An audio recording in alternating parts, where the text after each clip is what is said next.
throughout half of its 100-year history, the Watchtower Society taught the belief of its founder and first president, Charles Taze Russell, that the Great Pyramid of Egypt was inspired of God. There's no mention in the Bible that it was, so that doesn't make sense. Just like the Bible. The Watchtower's book, Thy Kingdom Come, 1903 edition, page 362, says that. The Society's publication translates inches of pyramid measurements into calendar years and attempts to foretell future events. Thus, they predicted that the Battle of Armageddon will end in AD 14 with the complete overthrow of Earth's present rulership.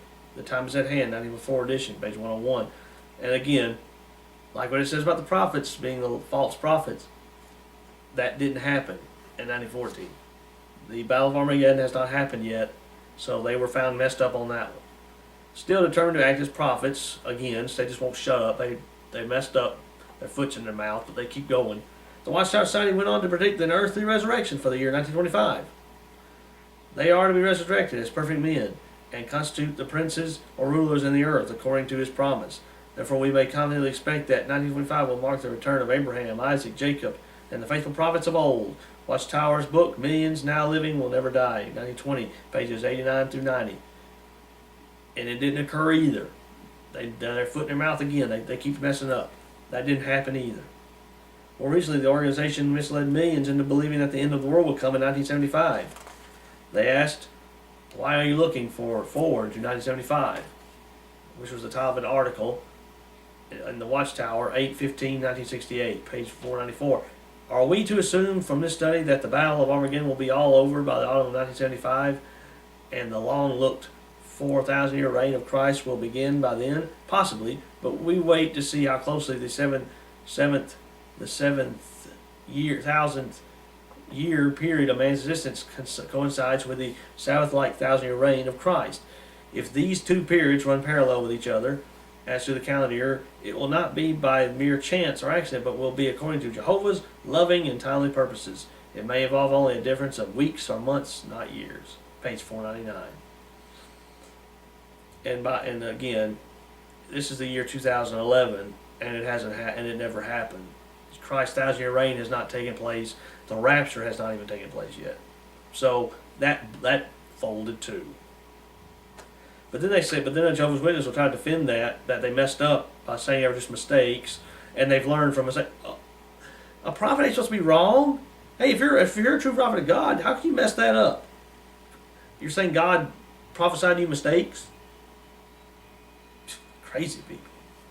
The more and more they keep making these stupid prophecies, what it does, it hurts the true Christians when they see these idiots, like when you see idiots do this. When they keep making these dumb prophecies that are not happening, that have not happened yet, they need to there are prophecies that are going to be fulfilled in the Bible, but there's no year attached to them. Only the Father knows, only God knows when they're going to happen. And He didn't put on the Bible. He did not put down the year they were going to happen in the Bible. We need to quit trying to predict them and just say, hey, they're going to happen. I don't know when. Only God knows that, but they will happen. The times, God gave us a way to know when they're going to happen. He gives us the times, not the years. I'm talking about the times. Look around. Look at what the Bible says about the end times, about the last days. What is going on in the world during that time? You see it. Perilous times shall come. Wars and rumors of wars. Kingdoms rising against kingdoms. Perilous, diverse natural disasters and moving towards a world government. All that's happening now. That shows you that the end time is close. But them just making all these up to all these little years and stuff is just all messed up.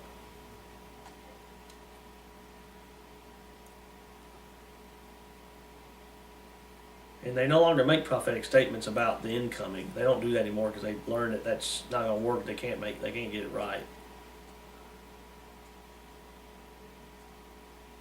And now they want to talk about a Creator's promise of a peaceful and secure new order before the generation that saw the events of 1914 passing away. The Jesus coming back invisibly in 1914 and all that, and all that stuff. They're saying, hey, there's going to be a new order come before they all pass away.